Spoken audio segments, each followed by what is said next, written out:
මුලතිව් වනාන්තරයේ පිහිටි LTTE ත්‍රස්තයන්ගේ Michael base කඳවුරත් පත් කරගත් 59 වන සේනාංකයේ රණවිරුවෝ තවදුරටත් උතුරු දෙසට ගමන් කරති. මයිකල් බේස් කඳවුරේ අටවා ඇති බිම්බෝම්බ සහ මරවුගුළු ඉවත් කිරීමේ කටයුතු මේ වන විට සිදුවෙමින් පවතින බව එහි සිටින අප නියෝජිත අනුර දුරකුඹර පවසයි.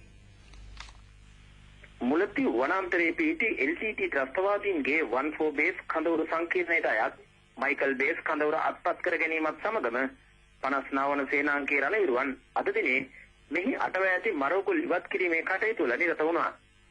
ඉතා ශක්තිමත් බංකර් වලින් යුක්ත භූගත කඳවුරක් ලෙස මෙය ඉදි කර තිබුණා.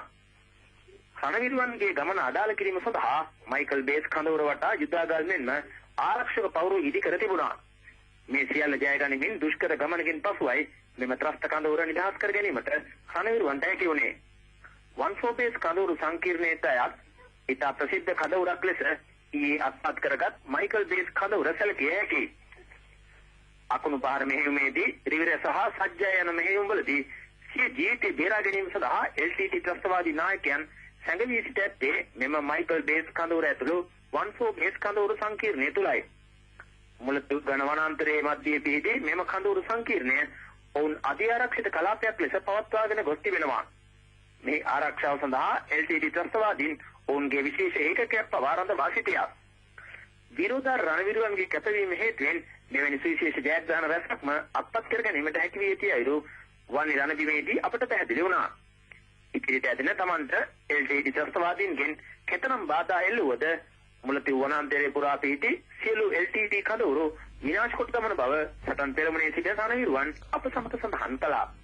උතුරු පළාතද ත්‍රස්තවාදීන්ගෙන් නිදහස් කර හැකි ඉක්මනින් රජයේ පාලනය යටතට ගන්නා ලෙස තලී මන්නාරම ජනතාව රජයෙන් ඉල්ලා සිටිති.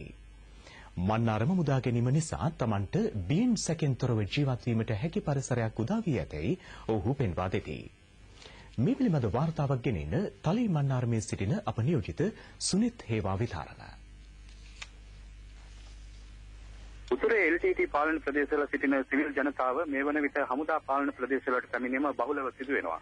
අද පෙරවරුවේ මන්නාරම පල්ලිමුනේ නාවික කඳවුරට පවුල් 4ක සමාජිකයන් 13 දෙනෙක් විලුප්පු කඩවේලි ප්‍රදේශයෙන් සිට පැමිණුණා.